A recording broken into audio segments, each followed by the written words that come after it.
It's just another podcast. Gonna be picking it out.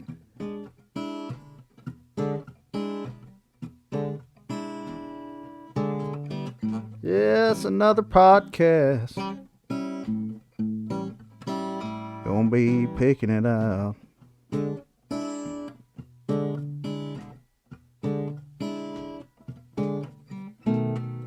No telling what kind of shit we're gonna talk about.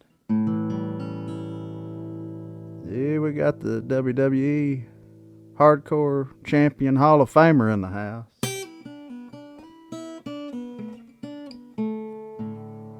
Yeah, and we're gonna be picking it out.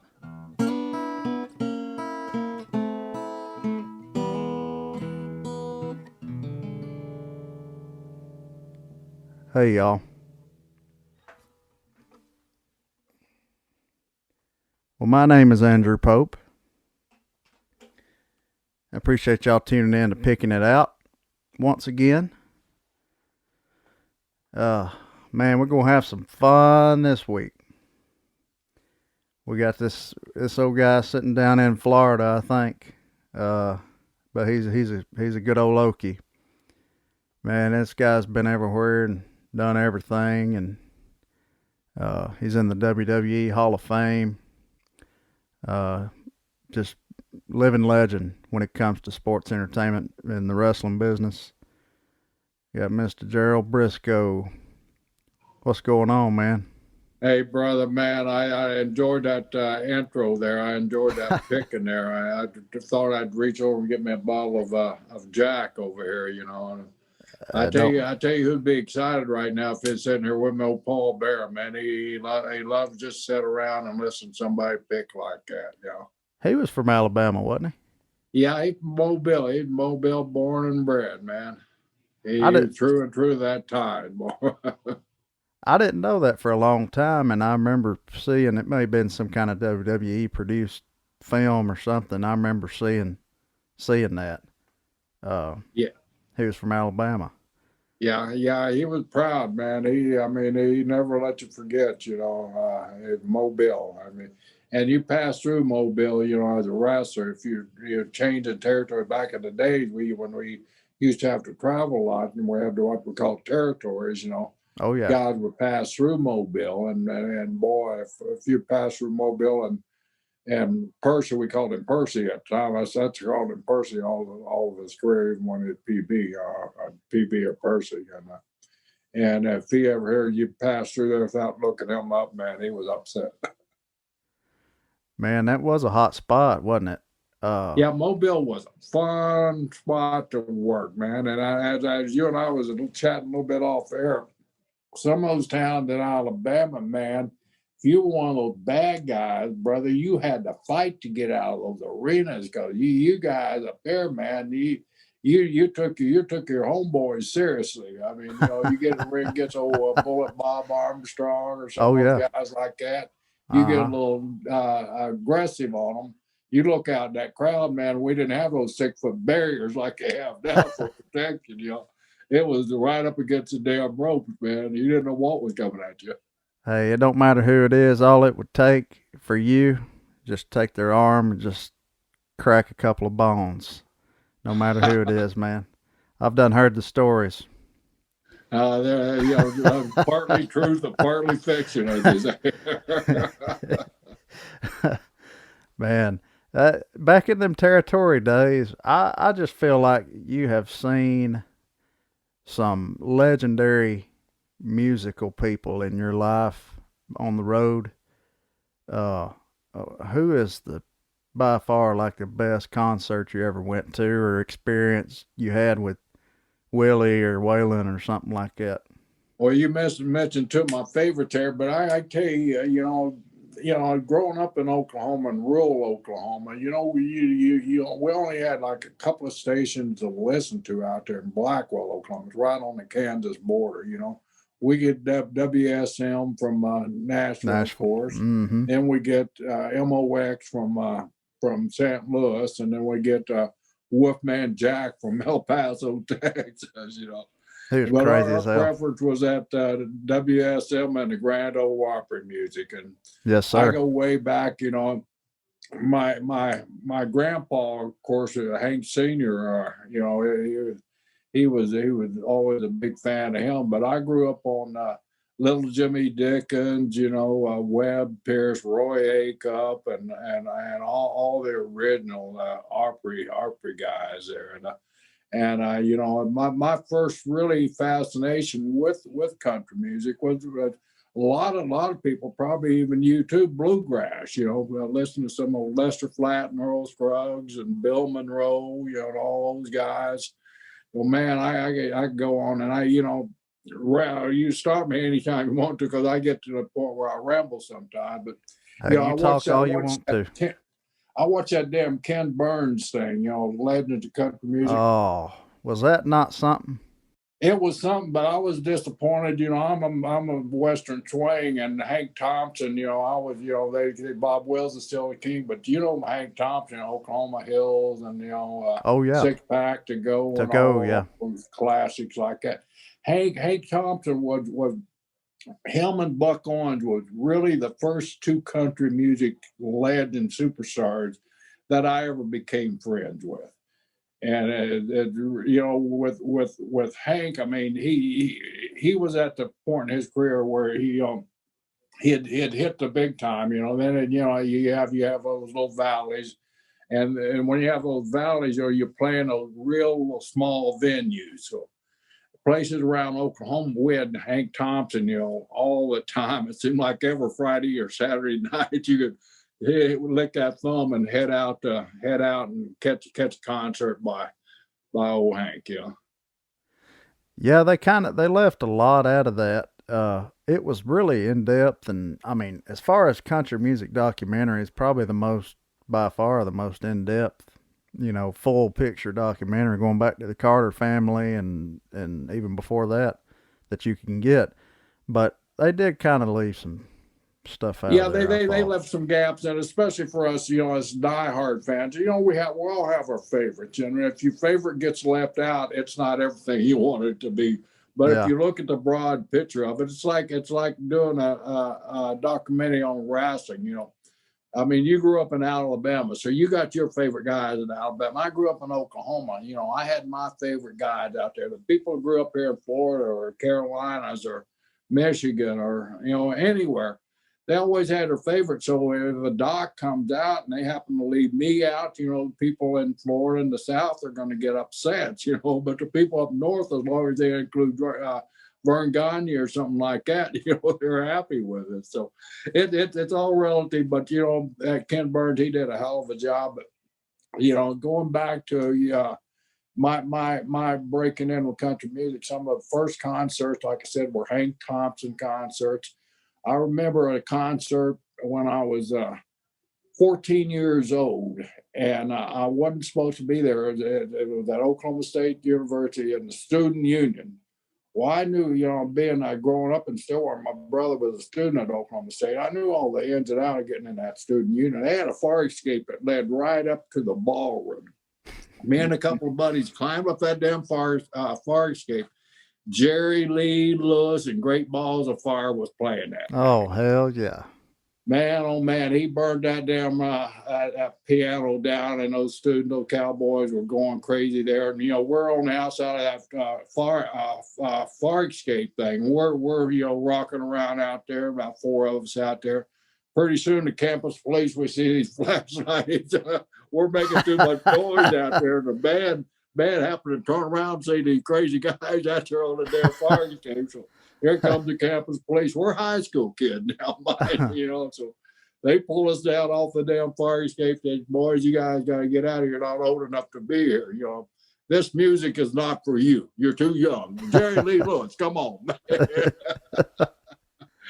So, you know, I broke that early. Then I go see old Hank Thompson. It got to the point where Jack was so familiar with Hank. He went to this concert one time in a little place called Enid, Oklahoma. Well, you're a country boy. You have blue jeans on. You're going to see Hank Thompson. You got blue jeans on, you know. Yeah. So for that night, for some reason, it's a fancy ballroom, bamboo ballroom. You know, I didn't play there, Bamboo Club in Enid, Oklahoma. You know, kids, you got to have dress pants on to go in here. I don't have any dress pants, and so somebody sent word to Hank Thompson there because Jack was, you know, already sorry, he was a national champion in Oklahoma State. Jack Brisco, and they won't let him in. Well, Hank went and got a member of his band, had him come out and give Jack a pair of slacks so he could come into the That's great. yeah. So we got to be real close with Hank, and I used to. I mean, you know, when he was on that side down, when he was getting up there in age, you know, we'd be traveling through Georgia and Alabama and some of those southern towns. Just out, you know, and the reason I think we were always so close to country music related to them, we made the damn same stops that the country guys made, you know? Yeah. And so we'd run into each other like just accidentally on the road, you know. That's how I got to become friends with that guy you got a T-shirt on there, Bo Cephas, you know. He got to the point where he wouldn't even take my call. He was so afraid to party with me and Flair and Jack, you know. We ran a rowdy guy on down. But the same with old Buck Orange, man. We used to go see Buck Orange at the Diamond Ballroom there in Oklahoma City, and old Trianon Ballroom back before it closed down. And of course, the Canes Ballroom was the main place we used to go over there and watch. Oh yeah. Watch all of our favorites. I believe the Canes is still operating too. It was before COVID. I don't know if it still is or not. It took a lot of them out, but yeah, that place was. I've never played there, but I got a lot of buddies that have. Yeah, it's an iconic place. But that's the thing. You know, we played a lot of the same towns. So you're in a hotel. You're not many hotels. But wasn't back in those days. There wasn't a lot of hotels. You know that were fit to stay at. You know, so we'd be lucky. We'd see with the band tour bus. Hey man, let's stay here. You know, and go in the bar. Of course, you know, some of the road backup guys, the road gang would be in there, and you know, pretty soon here comes all the stars in, and we're closing the damn bars down. Well, you mentioned Bo Cephas, so you got to have a story or two about him. I got to hear that. Well, matter of fact, it took place right here in Tampa, Florida, on a New Year's Eve. I mean, I'm not going to tell that. My wife's in here. She just walked by, and she's our wedding night. Now, you'll like this. Now, wedding night. Hank Williams Jr. is playing at Tampa Theater. So what are you going to do on your wedding night?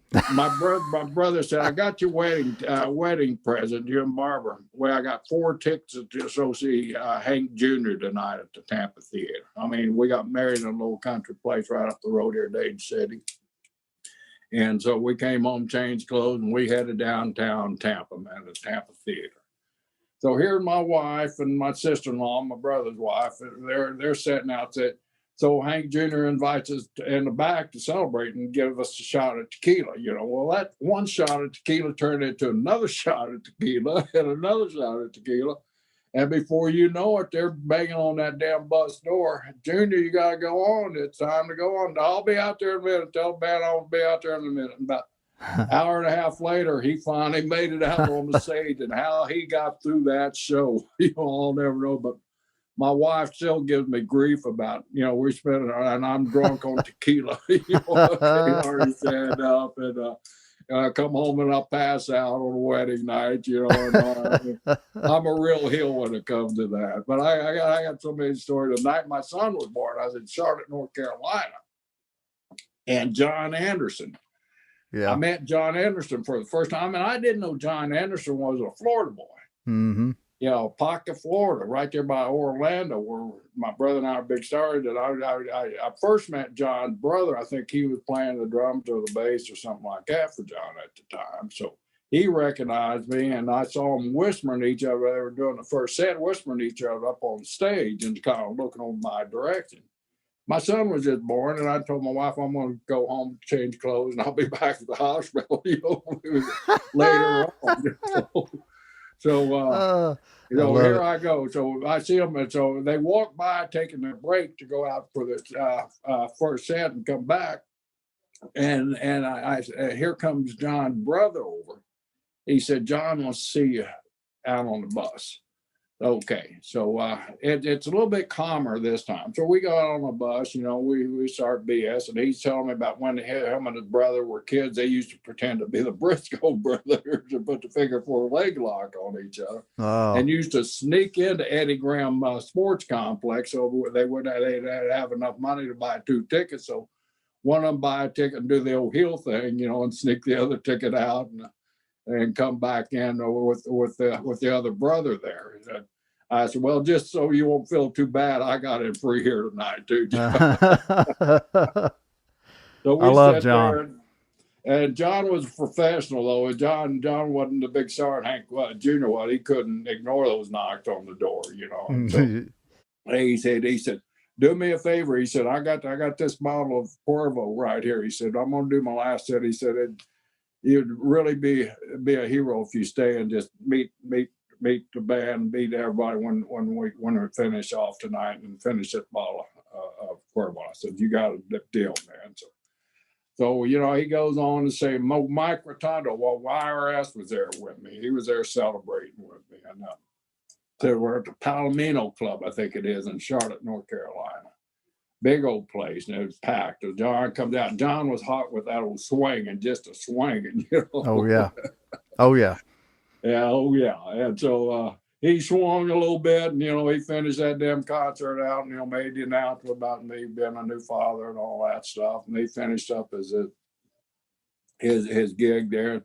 We went in the back and got on that bus, man. Pulled all the curtains down, and all of a sudden I hear some knocks on the door. Guys, we're gonna have to get on. And they raised up the damn signs up, man. They got to head on up to Raleigh. Now I got to go to the hospital and explain to my wife where I've been. But you know what? She's a good Carolina girl, and she understood. Hey, I was gonna say she must have saw something in you. Yeah. Or either she was drunk too. Yeah. One or the other. Oh man. Those days, man, I've told people a bunch. I feel like I was born before my birthday. I just I wish I'd have lived back in that time. You can't get away with that shit no more. No. It was all innocent. I mean, nobody got killed. Well, if I got killed, I mean, nobody knew about it. So, I mean, nowadays you can't do nothing. You can't do nothing. That's what I feel for these guys, because you make your friendships, you make that camaraderie stuff on the road, doing these hard ass gigs, making $35, making nothing, getting in your car and you got $5, you need $10 worth of gasoline. Yeah, that's right. I mean, we all been through it. And I think that's the reason, our businesses just relate so well to each other, because there was such hard time for everybody. I mean, not even the big stars. I mean, they all went through that in those times today. Nowadays, they sign these damn guaranteed contract, or they sign with a damn record label, and they hadn't even spun their first tune yet, or taken their first bump yet on my end. Yeah. And a lot of times, them ones that sign them record labels get this big old advance that they end up having to pay back, and that's all they ever get from it, because they get dropped or some crap like that. That happens all the time. Does it? What do they just give them a big advance and then they're stuck forever, huh? Yeah. One hit wonders, babies. That basically.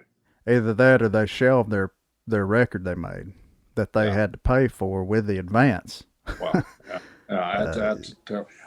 You read all these horror stories about the recording artists, that wrote all these wonderful songs and everything, and they never made a dime off of them because of the deals. And we had the same type things in wrestling with the damn crooked ass promoters. Yeah, we had one up in Tennessee, old Nick Goulas. He was famous. I don't know if you ever heard of him. I have. The Goulas promotion up there. Yeah, and he was a rottenest damn payoff guy in the world. Did a little quick story. He nearly drove my brother out of the business when he first started. You probably heard it too. Kid, if you want to be a star, you got to get away from home. You can't play here. You can't work here in your hometown and be a star. You got to travel.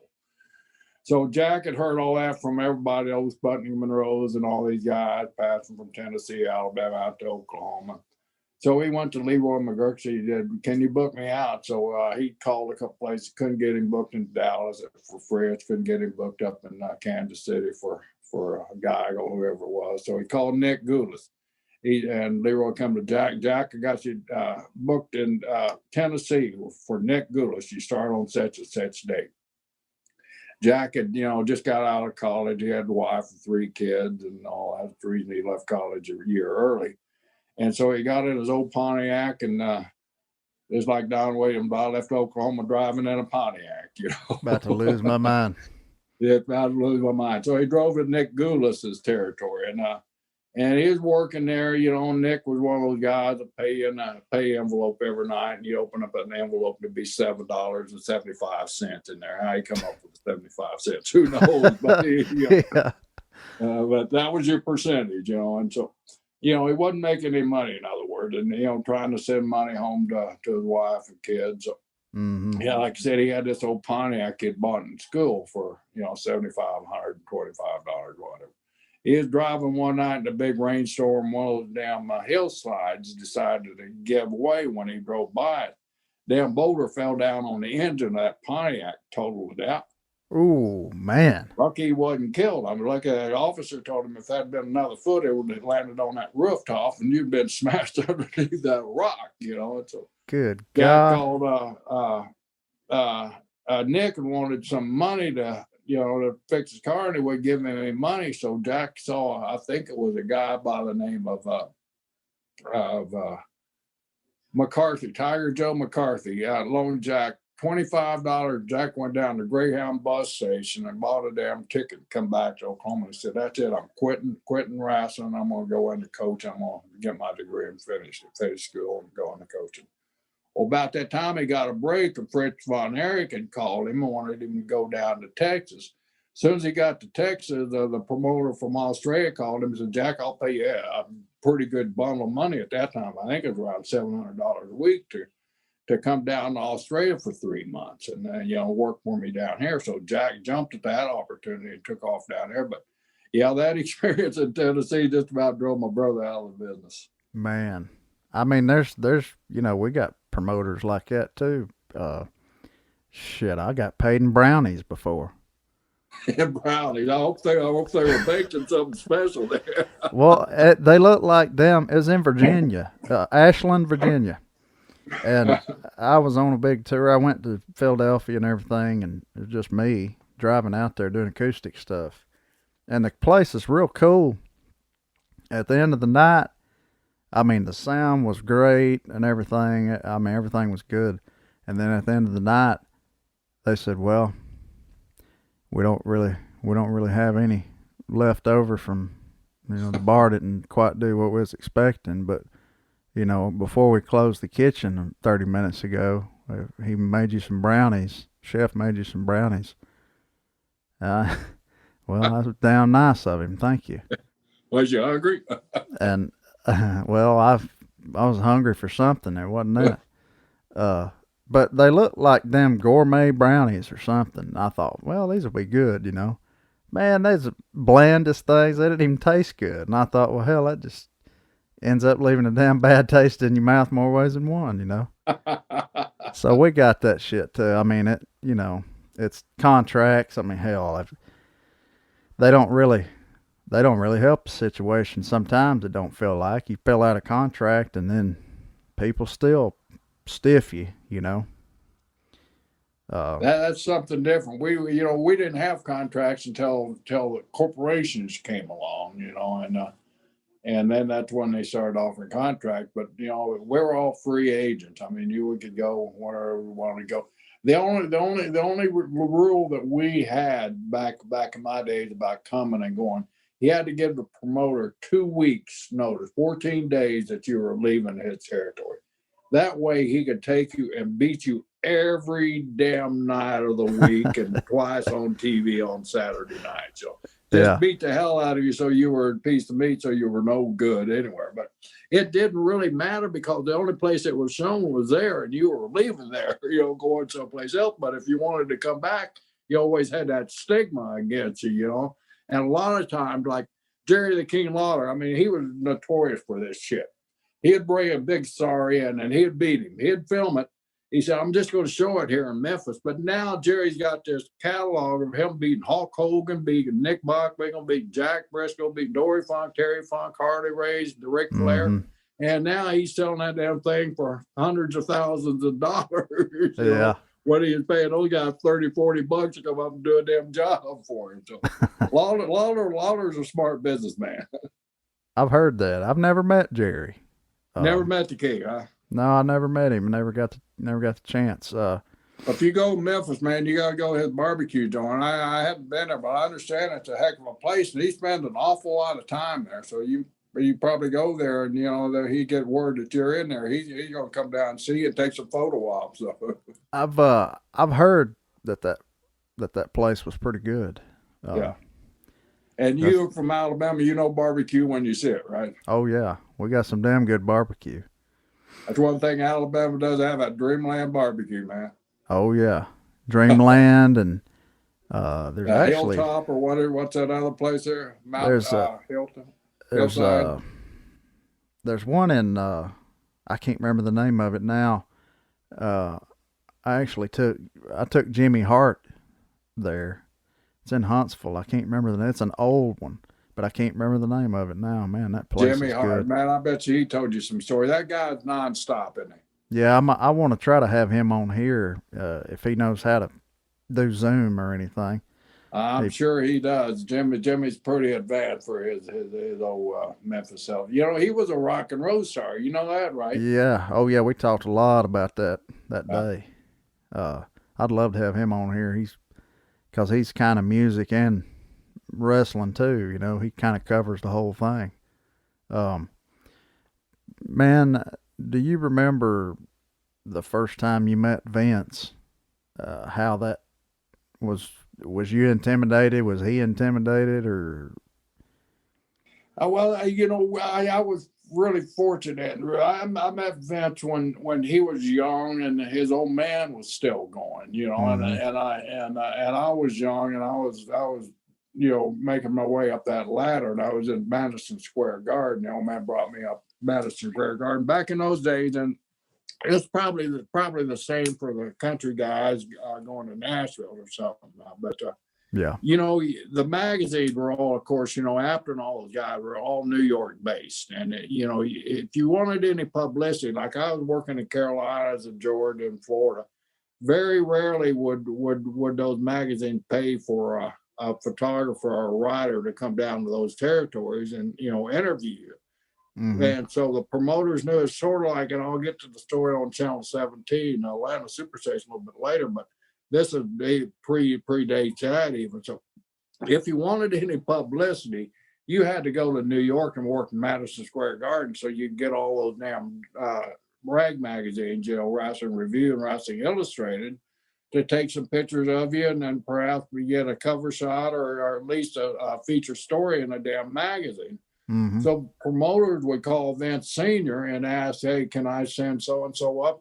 And you even had the promoter even had to pay an opponent to go up there and work with you, because Vince would. That's how stiff it was back in those days. Vince Sr. wouldn't, hey, if you're going to come in and get the publicity, you're going to have to pay your own way. And I mean, Vince at least paid you. And he paid you a fair sum out of Madison Square Garden. That was always a good check because we'd have, 16, 17,000 people in there. So even in a big car back in those days, you got pretty decent pay. That's one thing, Vince Sr., he was a good payoff, man. You enjoyed it. So I Vince Jr. was just starting out at that time too. So he was there at the Garden Show, and I met him. We're both young, and we're both looking for the same thing at that time. And we kind of hit it off, kind of became friends.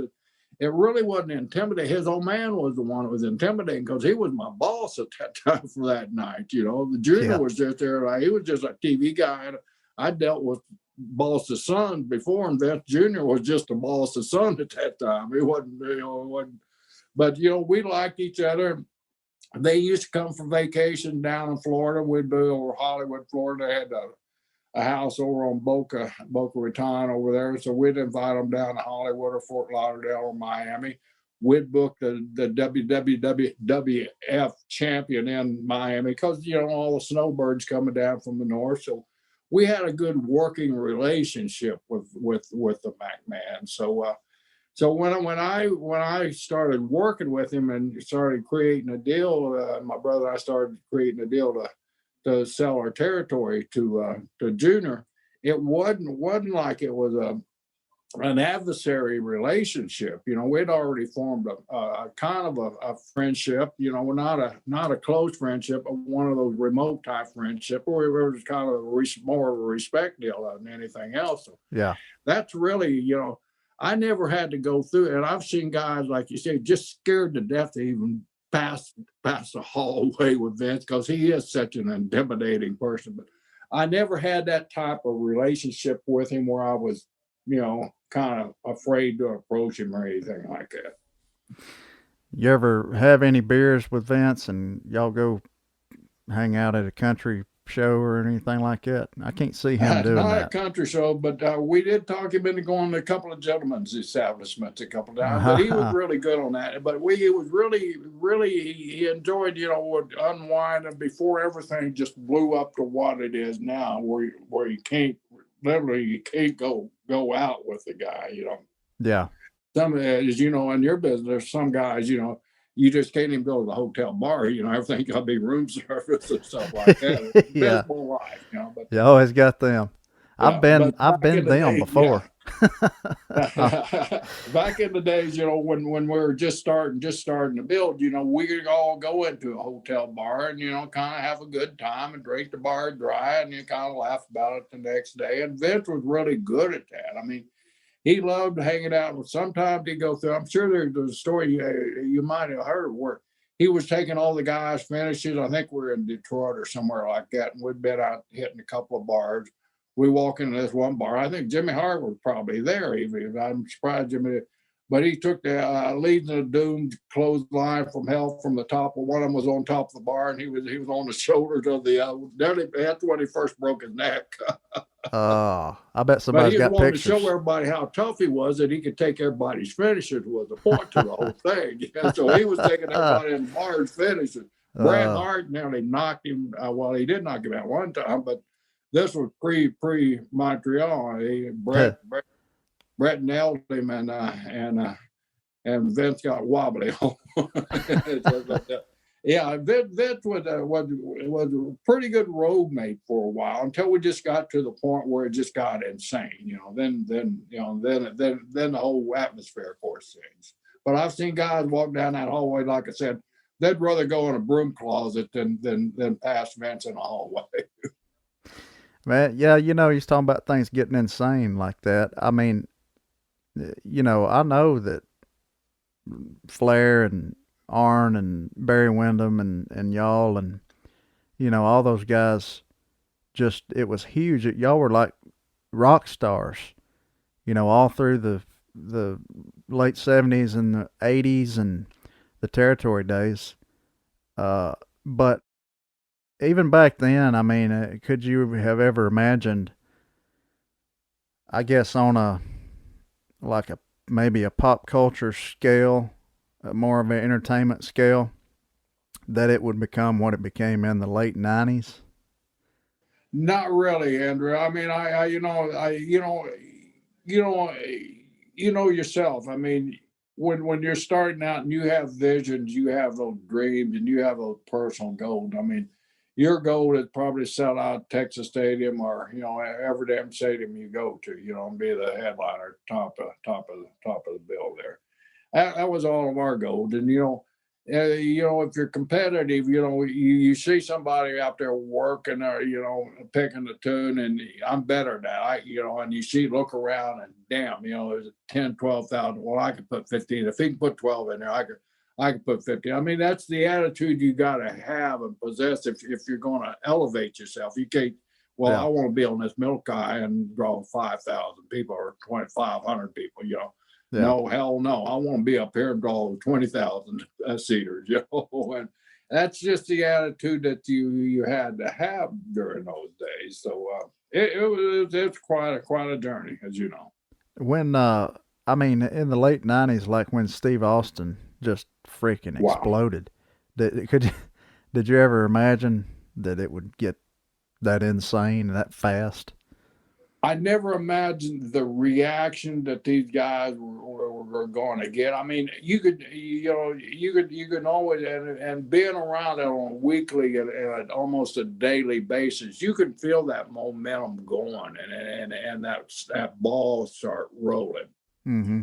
But when we worked Texas Stadium and there was 103,000, did I ever dream that there'd be 103,000? Did I ever dream that the business would be, like you say, pop culture now? I mean, it's iconic, but I always thought we'd be big, and I always had that dream that we'd be big. But I don't think I think anybody that ever would tell you they saw it otherwise. I think it'd be telling you a fib there. But we always hope for that bubble to grow like that. But did you really believe it would get to?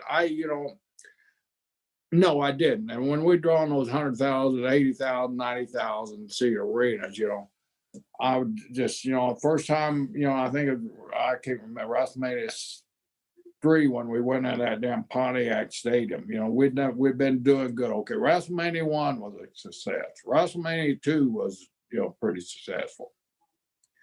Now we're going into 100,000 seat arena in Pontiac, Michigan. You got to be shitting me, brother.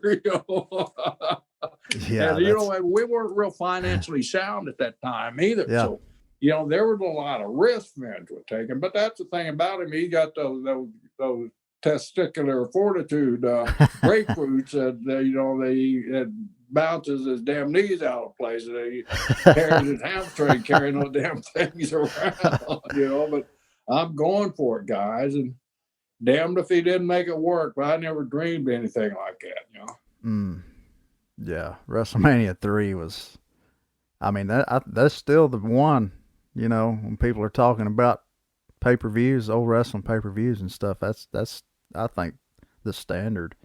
Yeah. I actually read the other day where a set of cards, and I probably got 4 or 5 sets of them up in my attic. I don't even know what the hell they are, but I read the other day that a set of cards from WrestleMania 3, unopened, sold at an auction for $335,000. My God. Now, that's nothing to Mickey Mell's card that's sold today for, I think, over $5 million. But, these are wrestling cards we're talking about. Shit.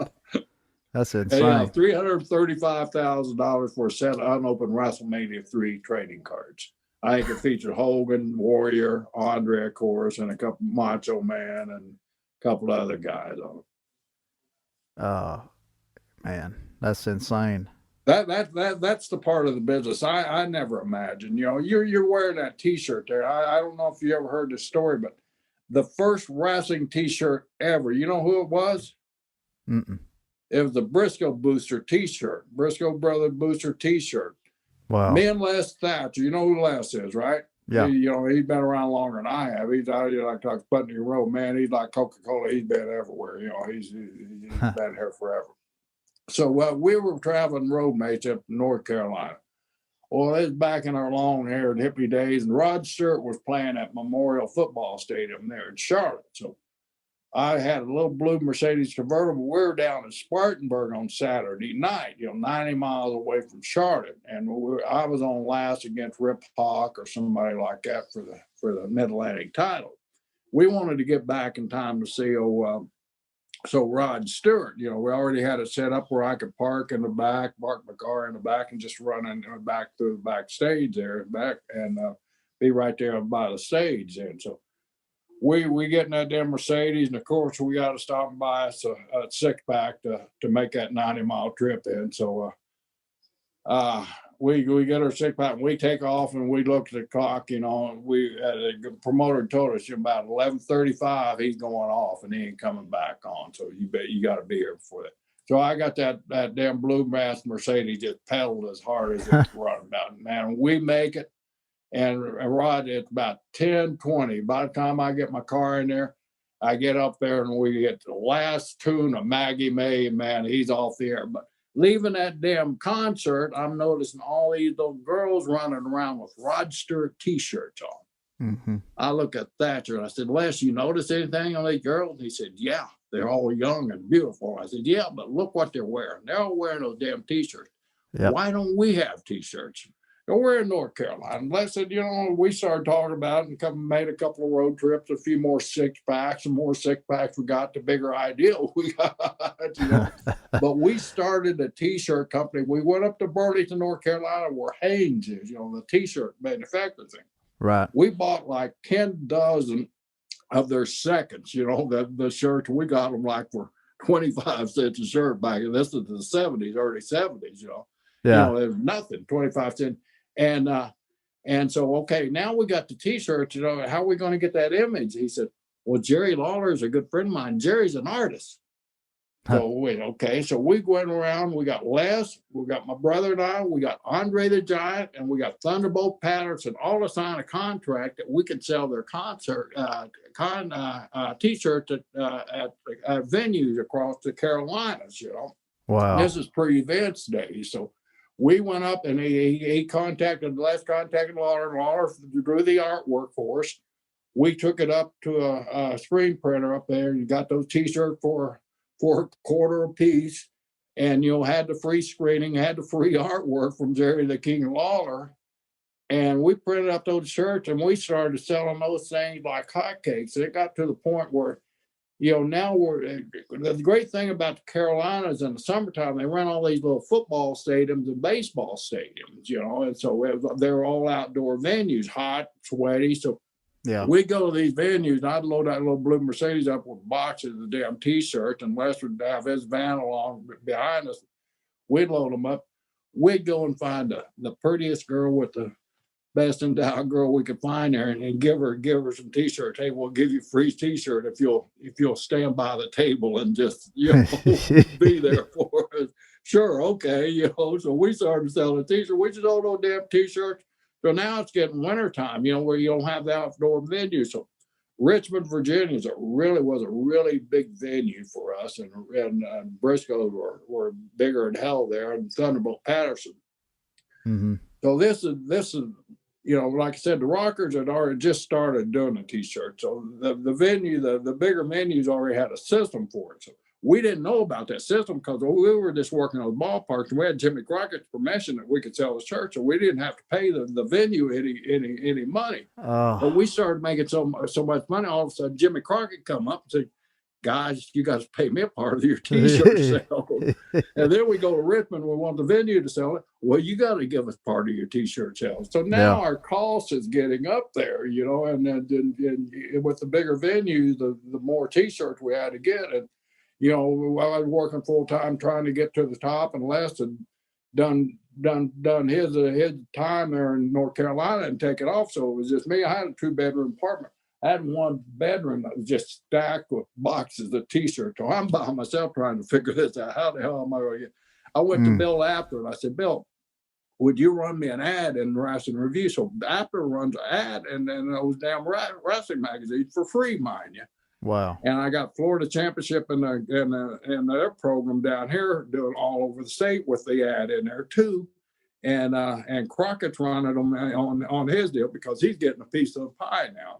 Yeah. Of course, now I got to go to Florida, so I can't take all my stock with me. So we basically closed down the business. But Les and I started the first T-shirt business in professional wrestling. Wow, that's something else. I mean, what made that noggin just click like that when you saw them? Just seeing all those girls running around with that Rod Stewart T-shirt on and seeing Brisco image on their chest is what made it click, And if they can do it, why can't we do it? It's the same old thing. If you can put 15,000 people in there, why can't I put 17,000 people in there? Absolutely. It's just it was just a competitive nature and, being a poor boy trying to figure out a different stream of income. Well, I can relate to that. Yeah, that's why you're sitting there doing this podcast. Exactly. How'd you get to Florida as far as living there? What made you? Here's a story on that. Jack was working in Dallas for Fritz, and Joe Scarpa, who turned later on went from Italian to a Pahuska Indian from Oklahoma, and turned into Jay Strongbow from Joe Scarpa. But when he was Joe Scarpa, Jack was down there as a rookie working, and Joe really liked Jack's look and the way he worked and the way he wrestled. Eddie Graham, the promoter here in Florida, was one of those guys. He had some kids and some of his wrestlers, so he wanted them to learn how to wrestle amateur, because that's what we were known for. So Joe hooked Eddie up with Jack and called Jack. Said, Jack, you want to come down here for it? I think I got a good spot for you. So Jack came down here and, of course, instantly got over with Eddie, because he was coaching his son Mike and Bob Orton Jr. and some of those guys how to wrestle amateur, and helping start the state amateur wrestling program down here. Then I come along and Bob Roop comes along, but Florida was just a great place, and I left and I went up to Carolina. That's where I met my wife and got married up there. She's a Tar Heel, but we came back to Florida. I went to Georgia and all that stuff. But Florida is such a great place, to live, and the weather is beautiful, and I just like living down here. So we just made that move out of business necessity, basically. It wasn't nothing really happened. It's just we got over, started making some money here. And we always, like I said before, we were always looking for different streams of revenue. So we started investing in real estate in the early 70s here in Florida, and then so it opened a body shop up, and had it for like 40 some odd years, and just started investing here. And pretty soon Tampa becomes our home instead of just a place to come and visit. Now, I had a buddy of mine right down the road from you on last week, from the Bellamy Brothers, David Bellamy. You know him? Oh yeah, he's right up the road from me. Yeah, there's Bellamy Road right up the street from, probably about 10 miles from where I'm sitting right now. Oh really? Yeah. Yeah, he's they go all over the world still. It's amazing what they do. And they've done so much here community wise too, here in this Bay Area. They're from Hernando County, just right, like I said, just less 10 miles up the road. But every year, except for this year and last year with the COVID thing, they have a big Bellamy Brothers festival up there, and I mean it's turned into a big thing. Of course, they play, and they have a lot of their buddies come down and play on the show and everything. But there's a road, Bellamy Road. I mean, what it's in, they got a big ass range up there. Yeah. But they're great community guys too. That's what I like to see. I've been up there about 5 or 6 years ago. We wrote songs. I stayed up there for about a week. And you should have called me. Nice place. Well, hell, I should have. I didn't know you back then. If I'd known you, I would have. I think is it Hulk that lives over there somewhere too? Yeah, he lives over by the beach, not too far from here. I was thinking it was him. Yeah, Hogan. I mean, right in this very little area where I live, in a place called Keystone, Florida. Big Show lives down the road here. Chris Jericho lives across there. Dave Bautista lives down there. John Cena lives up here. I mean, there's a whole damn bunch of wrestlers living around this area. It's kind of like a lake community where there's a bunch of big and small lakes, and we like the jet skis and the boats and play outside. And live in Florida, you got to do it.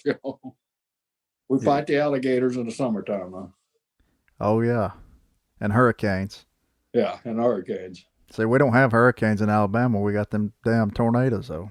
Hell, you guys got hit more hurricanes this year than Florida did, though, the last couple of years, I think. Yeah, I mean, down south, they can get some pretty good storm surges from them bad ones around Mobile and Gulf Shores, but we're all the way up here in the damn They don't make them up top to the corner. hills there, do they? No, they got a pretty big mountain to climb. I don't know if they'll ever get there. Oh. Me and my wife went to, before COVID hit, early last year sometime.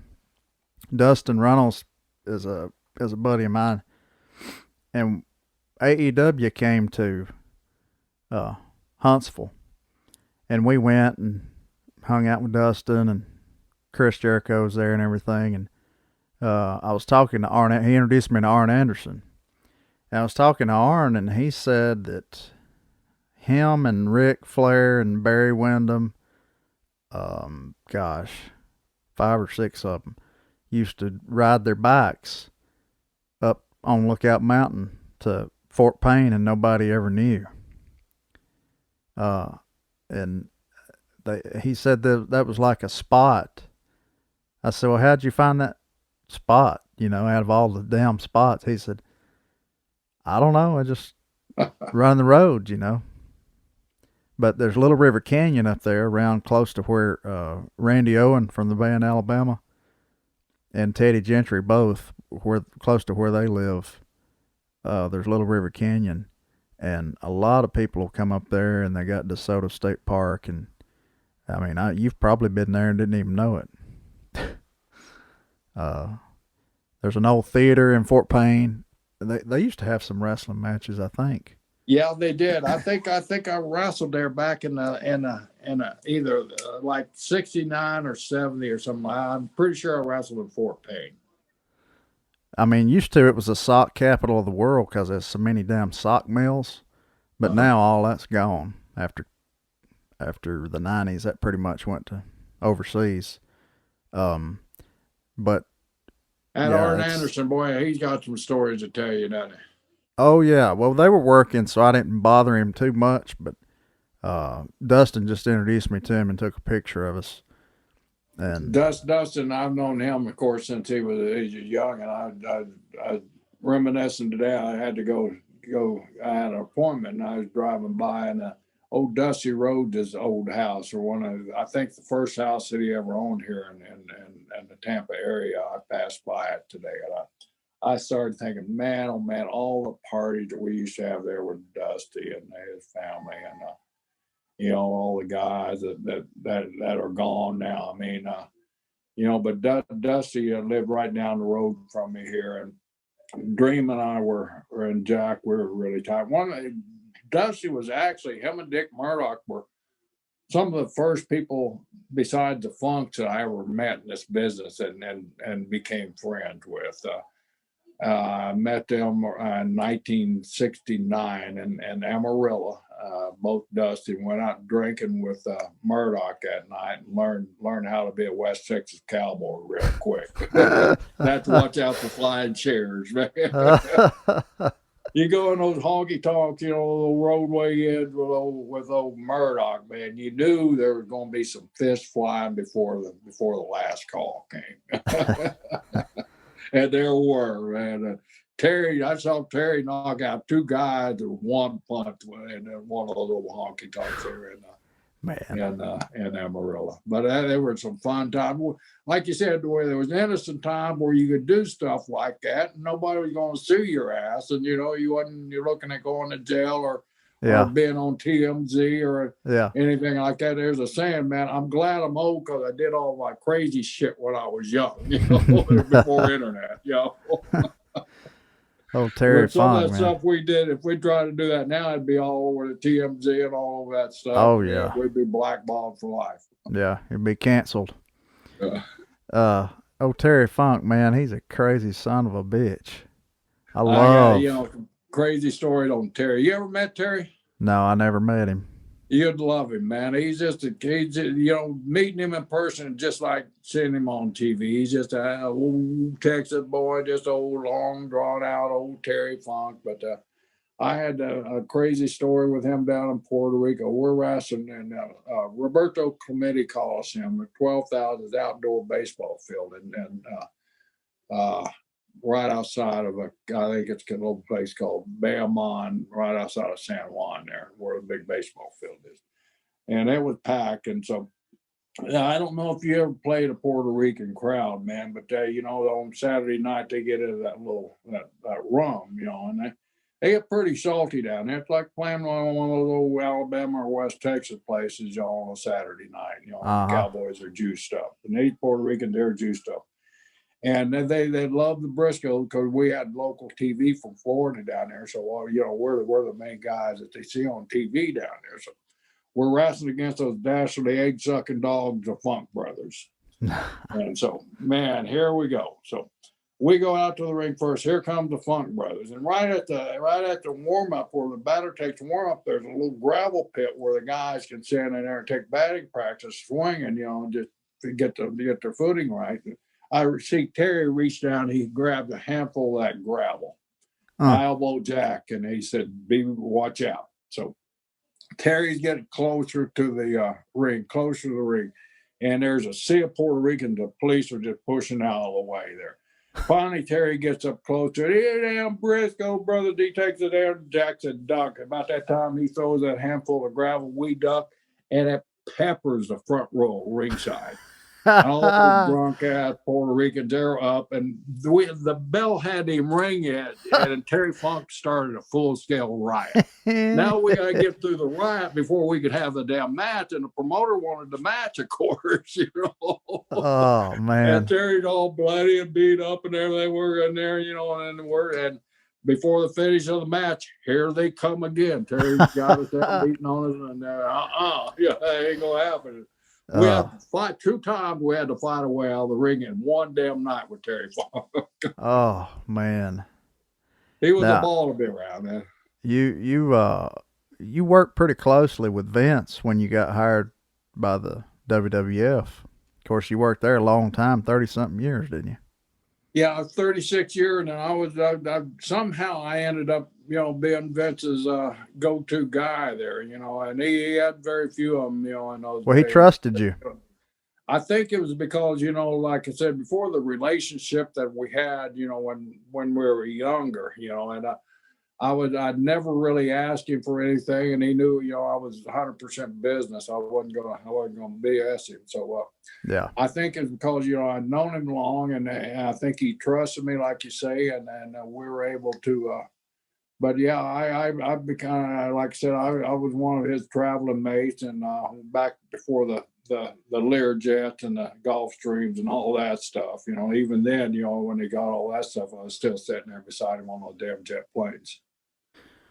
I remember watching that Montreal screw job, and of course didn't really know the whole thing until later when it was talked about and analyzed and picked apart. But whenever y'all got Shawn Michaels out of there, did you know what was going to happen? I've heard.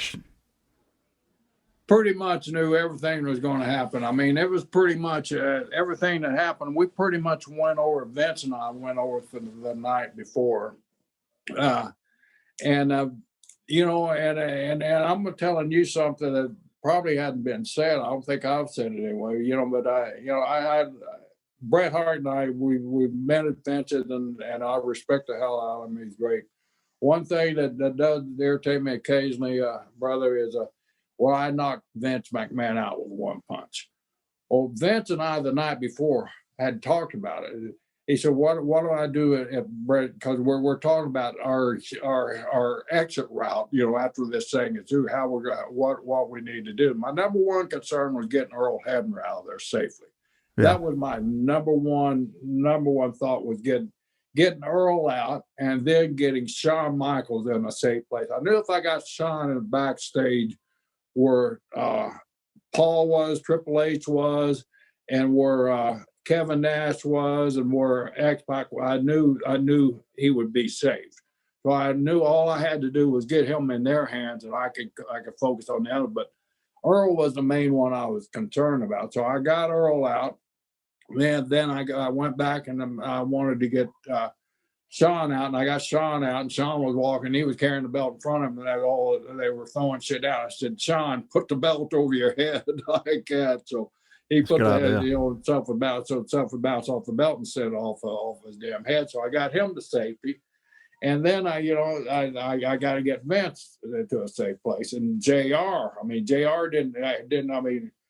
Plus JR and some of the guys, JR didn't have a clue what was going on. Nobody really knew except me and Vince, what was going down. And so I would finally, like I said, the night before in the meeting after the post-production meeting, when Vince and I met privately and went over all this stuff, we went over every possible scenario that could possibly happen. One of them was Vince taking a shot. And I said, number one, Vince, you got to take it. I mean, you can't fight back. It's a no-win situation. You just got to stand there. And if he wants to get physical with you, you're 10 years older than him. You got to stand there and take it. Yeah. But then I started worrying about the wild card in the thing, and that wild card was Shane McMahon. Now he got someone standing there and what's this guy punched your daddy out, So I went to Sergeant Slaughter and Tony Gurria, and I put those two guys. I put Sarge, you're the main guy. You're 330 pounds. He can't get past you if you don't want him to. I said, you don't want him to get past you because something's going to happen. So we go in. We finally get it, and everybody's banging on the office dressing room door. And inside that door is me, Jim Ross, Bruce Pritchard, and Vince McMahon. So I take Jim and I lock him in a bathroom. I said, you don't come out of that bathroom, don't unlock the door until you hear my voice again. Because I didn't want JR to get blamed for anything because he didn't have a clue what was going down. I wanted him to be innocent. So Undertaker's there, and he said, you got to come down. I went to the door, and he's banging on Vince's door. You guys got to come down and talk to the guys. So, but making that walk, finally I got everybody coordinated. I got Bruce, and Bruce is taking off his Rolex and all that stuff, and loosening his tie, taking his tie off in case it gets a little physical in there. And I get started with Shane, and we walk that walk. And that walk from Vince's Dread, it's all the way to the end of that Montreal Forum or whatever the building we were in there. And it's all the way to the other end to the hockey dressing room. So we walk down there, and the hallways are just lining with people that hate us and despise us, and they're spitting on us and cussing us and doing everything in the world, while we're making that walk. Finally, we get in the dressing room. When we get in the dressing room, one of the guys, I think it's Taker, gets up. He runs everybody out of the dressing room except for Shawn, Triple H, and the office guys that I brought in there, and Brett, of course, and we're the only guys sitting in the dressing room. And of course, what Brett said was true. If you're not out there by the time I get to the shower, I'm gonna knock the shit out of you. So Vince just sits down and waits for him to get out of the shower so he can blow it all off. Now you got to give Vince credit. Vince knew what was coming, and because we had talked about it. And the only thing we didn't talk about, the only thing we didn't realize Brett was going to, when he destroyed the set and spit on Vince. That was the only thing in our conversation that we didn't think that would happen and happened. Everything else kind of went down because we threw out about 25, 30 different scenarios that we both thought would happen, and out of all of them, bits and pieces out of just about every one of them happened. So Brett reared back and he nailed Vince, and I mean, what a shot. Vince's hands are down at his side, just not in a defensive position, but just standing there waiting for it, hands down the side, knowing it's coming. He nailed him right in the temple. We're in one of those hockey dressing rooms, and in those hockey dressing rooms, those skaters have those hockey have those skaters, so there's like pallets in there. So the floors are not really stable. So he goes down, and the funny thing about it, and he still to this day bitches to me about it.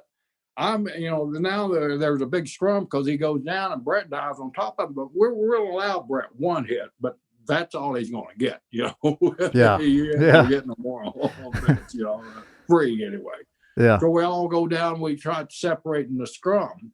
So in the melee of breaking that little scrum up, I step on one of those pallets, and my foot slides over, and I step on Vince's ankle and break Vince McMahon's damn ankle in the process, and turn my knee where it blows out my damn knee. I got to get a knee replacement soon, and I'm still blaming getting a knee replacement on what took place there. But I broke Vince's ankle by stepping on him.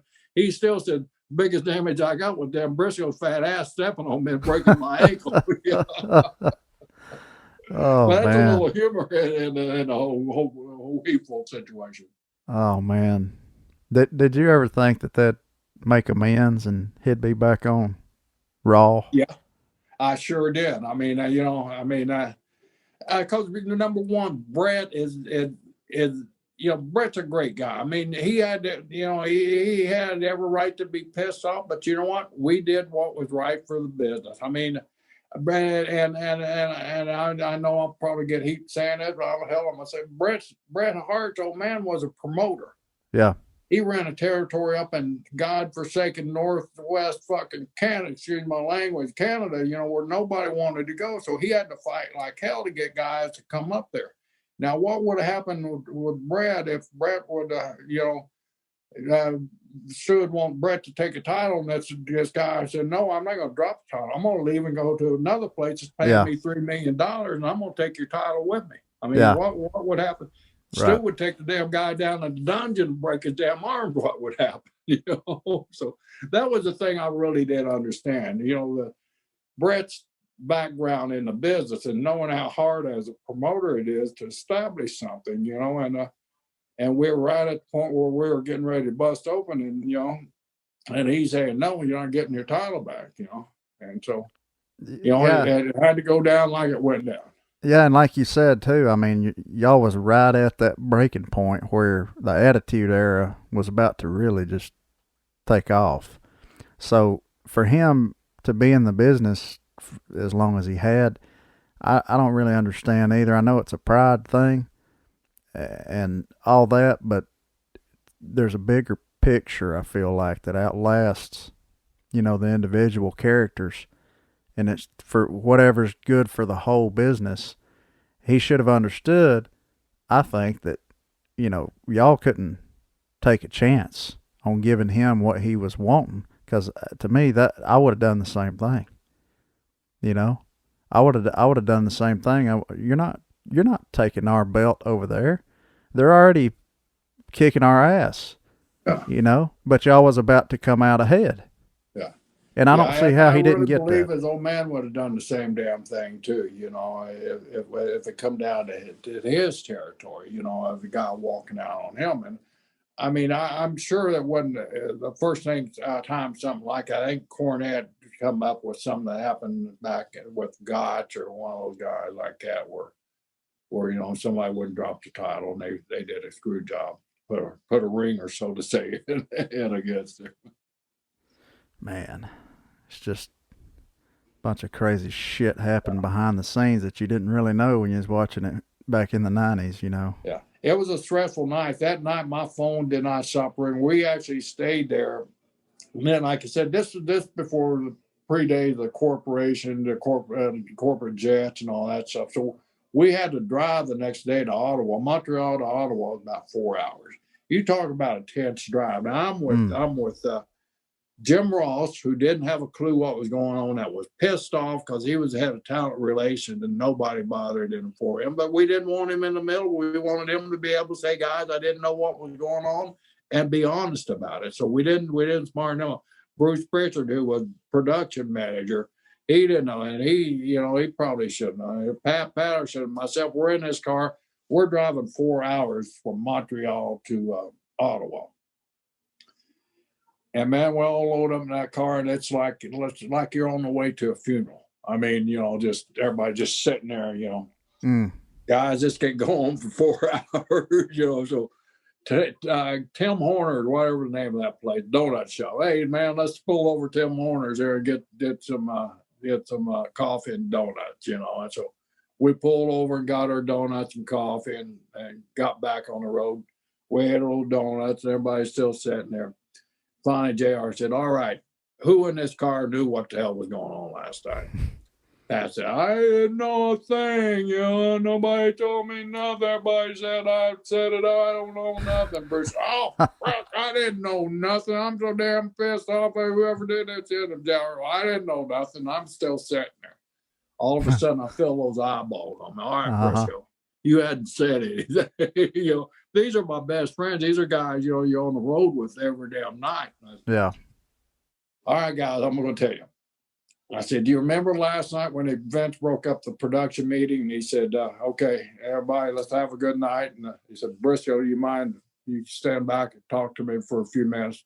I got to digress back to that. That night he told me that. I'm thinking in my mind, brother, what the hell did I do? Why is he mad at me? Because he usually when he asks you to stay out of production, you're going to get fired or you're going to get your ass chewed out. Yeah. That's the only reason he tells you to stay after production meeting, so you do one of two things. So in my mind, just racing that night, what the hell did I do? I know I hadn't done anything. I've been a good boy. Hell, I don't know what. And so I said, sure. So when I see him get up, everybody gets out of the room. We're in this big damn conference room. He walks to the very back or the bathroom back there. He opens the door, looks in the bathroom, doesn't see anybody there. There's a back door. He locks the damn back door. Now my mind's really racing. What's this crazy son of a bitch want with man? He's locking these doors. There's a bathroom in the front. He walks over to that bathroom, opens the door, looks in, closes it, walks over to the front door, and bolts that damn thing.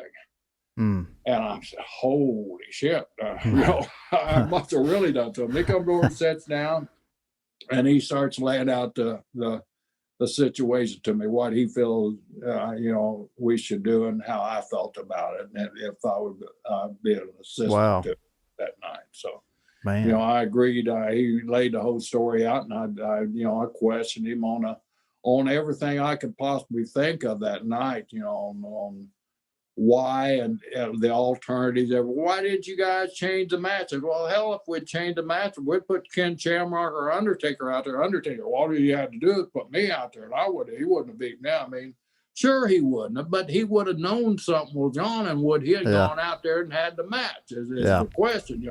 All these great writers and schemers, why didn't you put Shamrock out? Shamrock would have killed him. Yeah, but Brett would have known. Yeah. Kind of missing the point. He wouldn't have gone to the ring. He would have had some excuse. So, excuse me. The only choice we had was to go on with what was written and how it was written, and just change the ending of it a little bit. Yeah. Did you and Vince ever write shows together? You ever Many done of them. Yeah.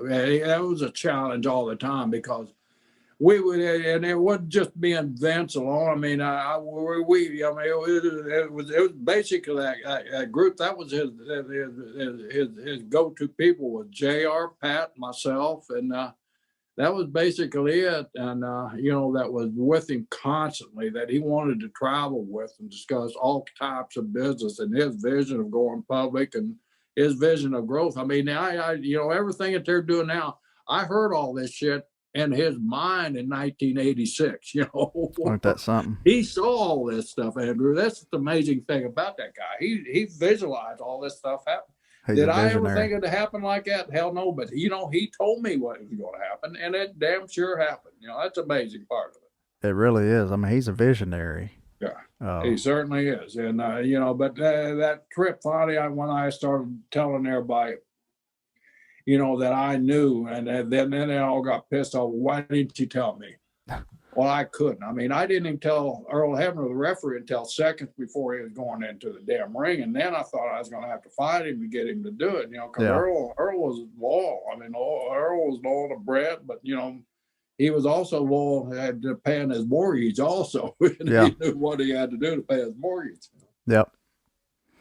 I felt bad for Earl. The one I really felt bad for was Earl Hebner, because Earl had kind of given Brett his word, that that he wouldn't do anything. But when faced with a situation of your family, or and support of your family, or support somebody else's leaving your place and going out and making $3 million, is he going to send your mortgage payment to you? I don't think so.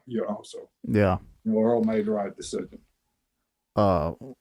Back when I first started trying to go up to Nashville and write with some of those, hit songwriter guys, guy that was managing me at the time kind of hooked me up with some of them, and we didn't really write anything with any substance, but I learned how to write and how not to write. And being in a room with somebody that you have chemistry with, it's one thing to bounce ideas off each other and best idea wins or whatever. And then some guys are like, no, I don't like that. Automatic, just shoot it down before they even hear it. Because if it ain't their idea, then it ain't good enough. Yeah. And I had situations with all kinds of that. I mean, all kinds of people like that. But I can't imagine being in a room with Vince McMahon, you know, just so all over the place. His mind's everywhere, trying to write TV. I can't imagine what that's like. I mean, it's got to be. I can just lay it out to you. We'd meet at Vince's house, and we'd work out on the patio when we'd meet at Vince's house, and usually it was nice days. So, there'd be about the crew that sometimes Jim Cornette was there, sometimes other guys would be there that he'd just want other opinions on, and so. But the base crew was the guys that I keep mentioning, the Rosses, the Pattersons, the Pritchard, and myself. We were the main guys.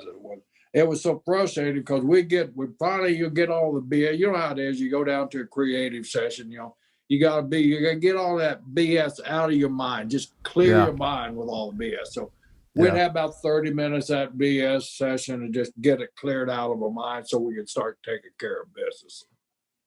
Finally, we get down to start taking care of business. We got 11 segments, say, to fill. So my first segment, okay, we go through and get our matches in order. And then you got to write all the fluff stuff around it, all the pre-tapes and all the inserts and all that BS. So, we get our base matches down. Okay, what's going to build to that last match in segment 11? What are we going to do in segment 1 to get us to segment 11? And what are we going to do in segment 6 to keep them to segment 11? So you're writing all that stuff. You get rolling along, you get a good flow going, and all of a sudden, Vince's housekeeper, Mr. McMahon, you got a phone call. Yeah. And went, oh, shit, there goes your train of thought. Vince go in hour and a half on a damn telephone. Well, what are we doing? We can't go on because we know if we go on, as soon as we go on, we could go on and finish the damn show. But he's gonna walk out of there, and the very next thing he sees that he don't remember suggesting or agreeing to, then the rest of your show is screwed up. So we'd have to wait that hour and a half, come back out, and then refresh him on why we were at segment 5 and what we're doing at segment 5, so we could continue on from 6 to 11 or whatever. Yeah. It was a pain, but the guy was spot on most of his changes and stuff like that, especially during that time. And when we were getting ready to pop open, he loved being Mr. McMahon. Even though he hated going on TV, he loved that character because that was his inner character, But that was really nothing like it. Just like the Stooges were nothing like Patterson and I's real personality. Yeah. Do you think that Eric Bischoff on WCW, being the bad guy boss, kind of made Vince kind of want to bring that out in him? That's a good point. I had never been asked that question, but yeah, I definitely think it does because he saw what Eric was doing and the arrogance that Eric. And I, by the way, had lunch with Eric yesterday, and it would BS a little bit about those days. But I really think it was a challenge to Vince, and then just the attitude that we were talking about at the very beginning of this thing. Knowing that you can do it better, and Vince always had that attitude. And Eric was great, and Eric did a great job, and Eric gets blasted a lot, but Eric was a sharp businessman, and he knew how to strike, and he knew how to use Ted Turner's money. And he did. Yeah, he did. He's a good friend of mine. He actually did the first show. My first episode he did. I wish I'd known that yesterday when I had lunch with him. We could have talked about it a little bit. Yeah, it was good. We're gonna do part 2. He's in Huntsville right now. He left today. Is he? I think, to go to Huntsville to meet with Conrad Thompson up there. Oh, okay. I stayed when I was on tour. I stayed with him and Lori out there in Cody overnight, and real nice people. And he's up in Wyoming now, living up in there now. Yeah, up Cody, Wyoming. Yep. Yeah. Almost in Montana. Says he loves it there. Oh, it's gorgeous up there. Yeah, I've never been there. He invited me up. I'm going to take him up on one of these days. Oh, hell, now you've got to have been there at some point. You've been everywhere. The only place I've been to Laramie, but I've never been to Jacksonville, and we're talking about surges and all that stuff. He didn't go, of course, this year, but he said he kind of grown out of it. The pain in the ass place to be. You still keep in touch with Vince now? Pardon? You still keep in touch with Vince? Yeah. Of course, when Pat passed away a few weeks ago, we're talking quite a bit. Just talking memories and some of Pat's requests and things like that. And then I've known Vince a long time. I was with him 36 years as an employee, as somebody working by his side. And I've seen, through the years, unfortunately, I've seen a lot of guys, that passed on and how it's affected Vince. But when Pat, I think this is the one that's hit him the hardest so far. We'd look at each other and both of us just well up. It was we would have tried and he sent me a text the next day after I was over for the tribute show. Sorry, we couldn't talk last night. He said, but every time we looked at each other, I started welling up. He said, I would have broke up. And so Pat's passing, I think, affects me more than anybody I'd ever seen. Well, he was right there. The whole time, just like you. The whole time. And Pat had that relationship. Pat is Stephanie's godfather. I don't know if you knew that. I've heard that. Pat is Stephanie's godfather. So Pat was there, of course, with the old man, for years, before Junior took over. And so, everybody loved Pat, So, if you're ever around Pat spent 5 minutes with you and you think he was your best friend you ever had in your life. And you know what? He turned out to be that way for me. But he was just a genuine person and somebody that you could trust and talk to. And he helped. You talked about earlier that the manager had, trying to teach you how certain guys have that ability to teach you how to do business, to teach you how to write a song, teach you how to put that next note on the paper. Pat Patterson was that guy to me.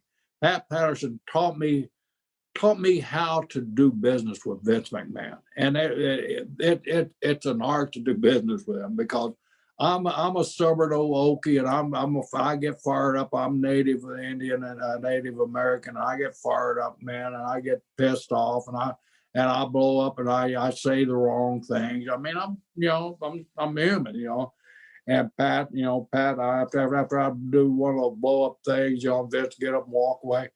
Pat would say, Brisco, this is the way you should have handled that. Pat taught me how to survive with Vince. Yeah. And he did a hell of a job with it because I survived for 36 years with it. But Pat taught me how to put a finish together.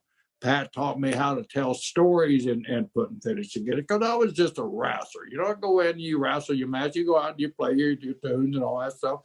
But the key to it is being able to take it from up here and put it on paper, then go out there and play that song the way you intended it to do. And we do the same thing when we're building matches. It starts up here, it goes here, and then it comes out of here. And when it comes out of here, all those people sitting out there watching you and listen to you pick and play, they can feel it coming out of here. Right. But it's got to start somewhere, and it starts up here. And Pat taught me how to put it up here and get it to come out of here. And I'll forever appreciate that. How are you still pretty healthy? You had any issues? Yeah, I'm fortunate, knock on wood. I'm doing all my January's my heart month. I've done a couple of tests already, did one today, and so far, everything's pieces and cream. I got 2 more to go, and before he gives me a clearance for another 75 years. So, Brisco, but I'm blessed. I wear my mask. My wife and I, we make sure that we follow the proper protocol. We're both in that age group that we don't want to take any chances. Am I going to stop my life and just live a solitary? Hell no, I'm not built that way. But we're going to enjoy ourselves, but we're going to do it in a safe manner. There's ways to enjoy yourself and you can still be safe, and I feel like we're practicing that way. And I get out, you give a shout out to my good buddy Mick Foley. I hope you get better. He come down with COVID, doing a virtual meet and greet. Now I get that, and he's been quarantined now, and he's on the end of his quarantine. But Mick, get better, But Mick has been a good advocate of staying safe and wearing a mask and all that stuff. And we need more people like him. I think Mick Foley is too nice for the wrestling business. You got a point there. There are guys like that, and Mick is one of those genuine guys. I mean, what a sweetheart of a guy. I mean, he'd do anything for you. I mean, he does it. I mean, some of these guys that hit hard times. I mean, I'm not. I'll say it because Rip said Rip Rogers. Rip Rogers needed a set of teeth. And Foley just barely knows who Rip Rogers is. What did Foley do? He writes out a check for $5,000 and sends down and gets him a set of teeth. I mean, there's stories like that, all over the place that nobody knows about. But this is the type of philanthropy that Mick Foley does, and what he has in his heart. He's a sweetheart of a man. Yeah, he's become a friend of mine over the past few years. I actually caught one of his last comedy shows before he ended up having to cancel his tour. And man, what a show. It was in Chattanooga, Tennessee. And we went up, and then we went to Waffle House and eat afterwards. And who picked up the tab? I think I did. I think I offered to. But we had he did a record with Shooter Jennings, which Shooter is a good friend of mine. Right. And he did a record, Christmas, Saint Mick, something I can't remember. He loves Santa Claus, yeah. It was some kind of, I think he was reciting Christmas poems or something, or stories or something. But anyway, he did it on Shooter's label a few years ago. So I met Mick through Shooter and his manager, Adam. And man, actually, I was doing a show with Shooter at the Nashville Palace, and he was going to be at Zany's the same night. And we went and had lunch, had barbecue one day, and he was going to come over after the show, but Jeff Jarrett and a couple, can't remember the country duo, one of the new country duos he's friends with, they came over in the green room afterwards hanging out, and he had to catch a flight back or something. I think he was going to Memphis for something the next day or something, but he didn't get to make it out to our show. But yeah, I've known him for a few years now, and he's always been real nice and real kind. He loves my music, loves country music. He's about like me and you, which is weird. Most people probably wouldn't think that. No, one thing that was, when you hit on the subject, my brother was amazed because Mick met my brother, and first thing they had in common that kind of bonded them was country music. Yeah. And then after that, Jack just respected the heck out of Mick, because he was a guy. There's no way he's a country music fan, And Mick started naming some of his favorites and singing along with Jack. And Jack loved country music, and loved to drink a few beverages and shout out the lyrics with everybody else, And so him and Mick became friends. That kind of shocked me too, because Jack and Mick were totally different types of characters, Yeah. Well, Brisco, you better stay your ass healthy, because we need you around for a long time. Well, brother, same to you when you're out there, man. Just stay healthy. And, I can't tell you, my wife, she always laughs at me. She, what are you in there talking on that phone for? These guys? I'm doing one tonight. I'm really looking forward to it. Andrew, I've been looking forward to this ever since you and I hooked up. And, we started planning this about a year ago, and we're just now getting to it, and I really appreciate you listening to my old stories. I'm an old man, and old people love to tell their old stories. And who's going to tell them? Who's going to fill those shoes, like they say? Yeah. There are people like you who's going to fill those shoes. People like some of these young guys coming up nowadays. I got some guys over there at NXT that they're more than capable. That's something I'm really proud of. Is looking for those guys to fill the shoes. And it takes a certain type of guy to get the attention of the masses that are capable of putting them in that position. And I feel like, through my scouting, through my college connections and everything, I've brought some top caliber people, not only talent but people to the company. You know that I can look up down the road here and say, you know, they call themselves the Brisco boys. You know, all the wrestling guys I bring, they're the Brisco boys, and they're a tight group. You know, and I'm proud of each and every one of them. You know, Otis, you know, the big star now, Otis. Here's one of my guys I got out of college wrestling. When I saw him in college wrestling, did I ever think he'd be the huge star that he's turned into?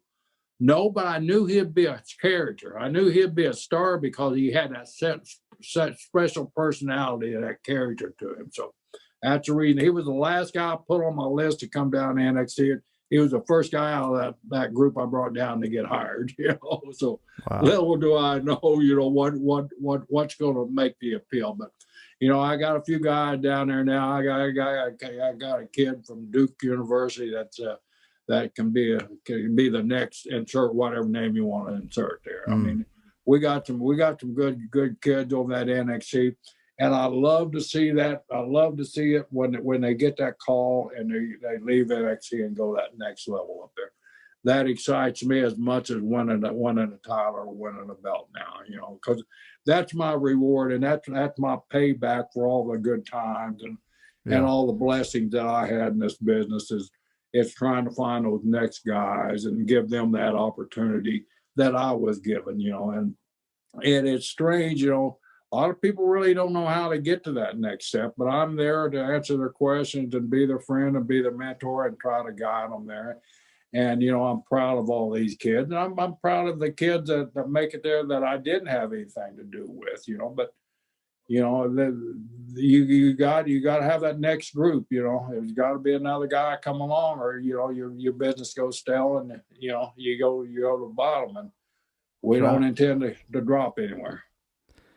That's great that you're still involved with that, still have such, I mean, I know you have a passion for it. You know, I can just tell by listening to you talk and looking at you. God bless you, man, for helping these young kids out, giving them a platform. My God, you know, we talking about being their friend. What a friend to have in you. I mean, especially for those guys. I appreciate that, man. You know, and I feel the same about you, man. When you asked me to come on, like I told you before, I was thrilled up and telling my wife all day, I can't wait, you know. So I enjoyed this, man, you know, and let's you know, let's hope that, you know, soon that you can be on that stage, Pickin, I can be out on that audience hollering at you, hey, sing this one, you know, sing this one. No, hell, I'll get you up on stage to sing with me. Oh, no, I'll leave you with a quick story about getting you up on stage. You know, Willie Nelson. I mean, we went to Gonzales, Texas, in 1972 or 74. I can't remember, one of those years. Gonzales, you know, just started. My brother Dusty Rhodes, myself, and an old country picker here that the Bellman brothers probably know, Captain Lewis, had the bull roper band here with Dusty's backup band when he would go up on stage to sing. But anyway, we all went out to Gonzales, Texas, the first Willie Nelson 4th of July picnic out there. And it's about 3 o'clock in the morning. We're all drunked out. One of the Captain Lewis, he has a fifth of damn JD tied to his ankle so he won't lose it, you know, walking through that mud and everything.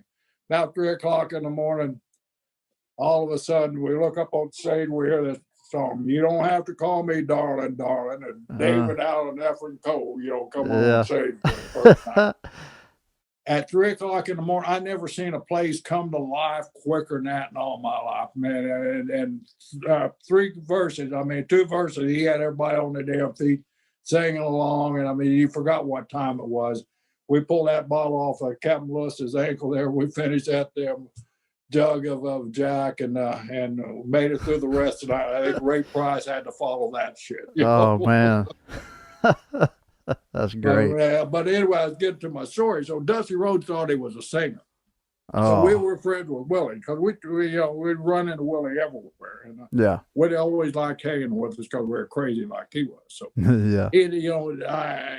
Dusty was the only one that wanted to get up there and sing with Willie because Dusty always visioned himself as a singer. And there's a concert story that I don't have time to tell because my phone's running out. But anyway, So of course, with the circle being unbroken, Willie brings anybody that want to out on the stage and sing with him. Yeah. So he brought Dusty. We're over here in Lakeland, Florida, to Lakeland Civic Center, and he's hitting that, the circle be unbroken, and all of a sudden, Dusty rode the American Dream. The place explodes, of course, and Dusty gets there. Mickey and they're all singing, and Dusty just shouting the words out. And when he comes off stage at the end of the set, he looks at me. He said, "Brisco, that dream can't sing worth a damn." And I never did tell Dusty that. I didn't want to break his heart, Oh, that's great. Good to see you, man. Good to talk to you. Damn, good to listen to you tell stories. Glad you came on. Glad we did this, man. Thank you, brother. Let's do it again. Let's do it, man. You've been listening to Picking It Out, and we'll see you next time.